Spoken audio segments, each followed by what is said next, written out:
Hi hello నమస్తే. నేను మీ సుమని. అందరూ ఎలా ఉన్నారు? ఏంటి పొద్దున్నే పూజ చేసావు అనుకుంటున్నారా?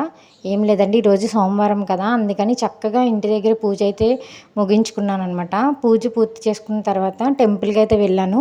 అన్నట్టు చెప్పడం మర్చిపోయానండి, ఈరోజు వైశాఖ పౌర్ణమి అంటండి. చాలా చాలా మంచి రోజు, చాలా పవిత్రమైన రోజు అంట. సో అందుకని చెప్పేసి టెంపుల్కి అయితే వెళ్ళాం మేము. మా అమ్మమ్మ వాళ్ళ ఇంటికి అయితే వచ్చానమాట. వాళ్ళ ఊరిలో శివాలయం ఉంటే అక్కడికైతే వచ్చాను. చాలా చాలా బాగుంటుందండి టెంపుల్ అనేది. సో నిజంగా ఈ పవిత్రమైన రోజున కంపల్సరీ మనం స్వామివారిని దర్శించిన, అలాగే అభిషేకం చేయించుకున్న చాలా చాలా మంచి ఫలితాలను అయితే ఇస్తుందంట. పెద్దలు ఏది ఊరికే చెప్పరు కదండి, వాళ్ళు చెప్పారంటే ఖచ్చితంగా ఎంతో కొంత మంచి అనేది ఉంటుంది. అందుకని చెప్పేసి మేమైతే గుడికి అయితే వచ్చేసామన్నమాట. చక్కగా అభిషేకం చేయించుకున్నాము. మీరు కూడా మర్చిపోకుండా మీ దగ్గరలో టెంపుల్ ఉంటే వెళ్ళి అభిషేకం చేయించుకోండి. కనీసం లేదా దేవుని దర్శనం అన్నా చేసుకోండి.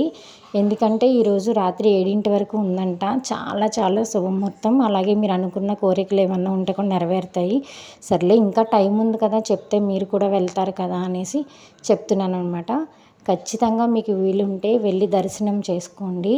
ఈ మంచి రోజున మనకి ఏం కోరికలు ఉంటే నెరవేరుతాయంట. ఖచ్చితంగా మీ మీ కోరికల్ని నెరవేర్చుకుంటారని ఆశిస్తూ మీకు ఈ విషయం చెప్తున్నాను అనమాట. ఇంకేంటి మరి, ఇంకా ఏముంది అంటే